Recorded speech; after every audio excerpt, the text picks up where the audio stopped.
First of all, the whole conceit of the movie, the whole way that Nolan approaches dreams is faulty to me, because you can't dream at will. I'm willing to cut it some slack, as it's a sci-fi movie and we can suspend our disbelief for a heightened or far-fetched premise. But the film draws attention to the fact that there are such things as dream architects, which is what Ellen Page's character is recruited to do in the movie. Yes. So these dream architects can plan out what they're going to dream ahead of time. And dreams don't work that way. So the whole premise of the movie, I think, is flawed, because people can just fall asleep and dream at will. So you know what you're doing right now, Loy Sauce? You're Snowpiercering this movie. Because this is exactly why I hate Snowpiercer, because I can't wrap my mind around the core premise of it. That's perfectly fair. I mean, I enjoy Snowpiercer as a visceral action thriller. It's okay, you can be wrong. You're fine. And I enjoy Inception in the same way. So I am not going to spend the entire podcast talking about plot, like quibbles I have with the plot, because we would be here all. Yeah, I don't think night. You can, because you'd be constantly kind of coming back to it every time you did. But it is needlessly convoluted, because by the time the hour and a half mark rolls around, we're 3 levels deep in dreams, and just comparing it again to other movies that deal with this kind of subject matter. You have Dreamscape, and which we'll talk about that too. The fact that there's a lack of variety to the dreams themselves in the movie. So you have Dreamscape, which features a gigantic snake-human hybrid and dream rape. And then you have Tarsem Singh's The Cell, which is not a stellar film by any means, and much, much dumber than Inception is. But it utilizes the concept of invading someone's dreams and memories with much more, in my opinion, much more creativity and panache. But here, I mean, the dreams don't seem like dreams.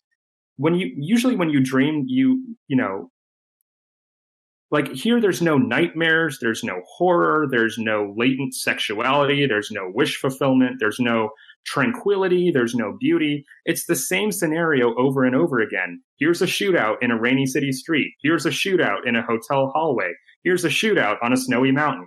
And it just, to me, like the movie makes dreams seem ordinary. And I have a problem with that. Is it, would you argue, and this goes even back to what Nolan did with the Batman films, and this is just Nolan as a filmmaker in general, about how grounded in reality Nolan likes to make everything. Like, he doesn't like the fantastical. He likes to make everything make as much quote-unquote real-world sense as it can. Do you think that him applying that philosophy to this movie is maybe a little bit of a shortcoming in that respect? Yes, but here's the thing. I admire what Nolan was trying to do with this movie, because I think a lot of it is very intricately put together. We'll get into a lot of the intricacies later on, but there are projections in this movie. The projections in the dreams are like the subconscious, like the manifestations in your dream of like your subconscious, right? Thoughts, desires, yeah, like and all those things. Yeah, they can turn on you. So I just imagine a scenario, a different movie in which the projections are manifested in different ways other than people with guns shooting at you. You know, like in a more fantastical film, like maybe a projection could be like, I don't know, a fire-breathing dragon, and they have to slay the dragon in order to, I don't know, like in order to get the information that they need. Like you could imagine a film that had like clever scenarios throughout that just offered more variety.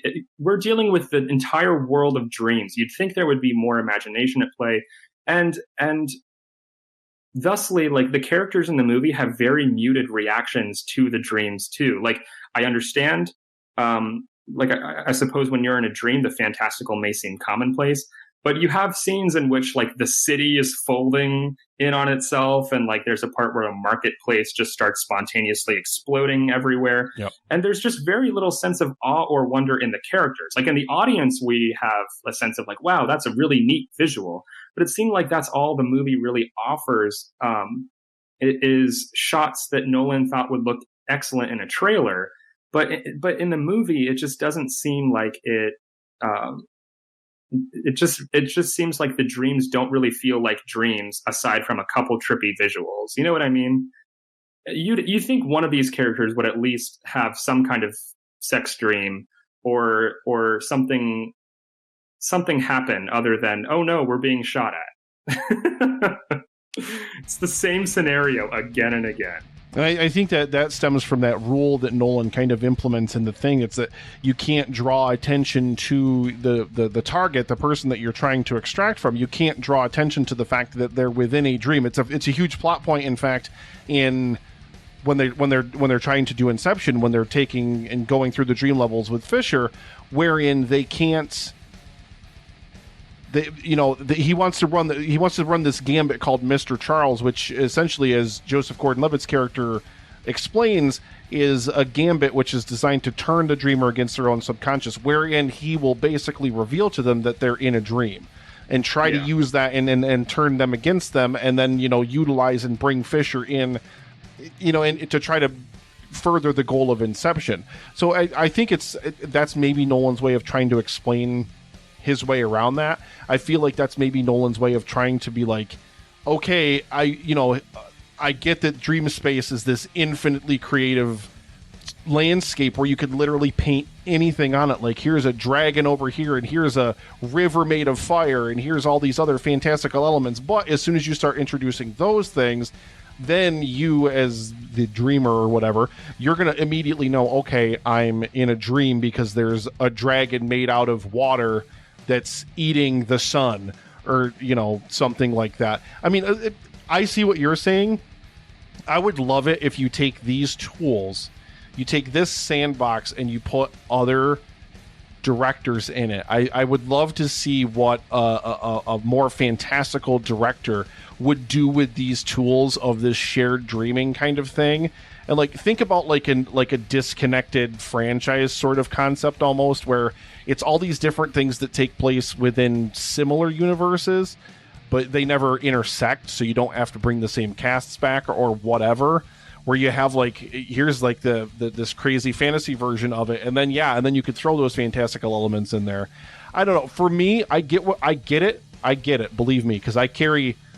Like I said, with a film like Snowpiercer, which everybody loves, I can't stand it because I can't buy the conceit of it, because it just trips something in my brain. It flips the switch that I can't get past. And I feel like that's for you, like with the dreaming and stuff. It's like, but dreaming is this whole massive, expansive other thing that you could have tapped into, and you just chose not to, in lieu of, let me make some really cool action shots and action sequences that are going to deliver to a blockbuster audience.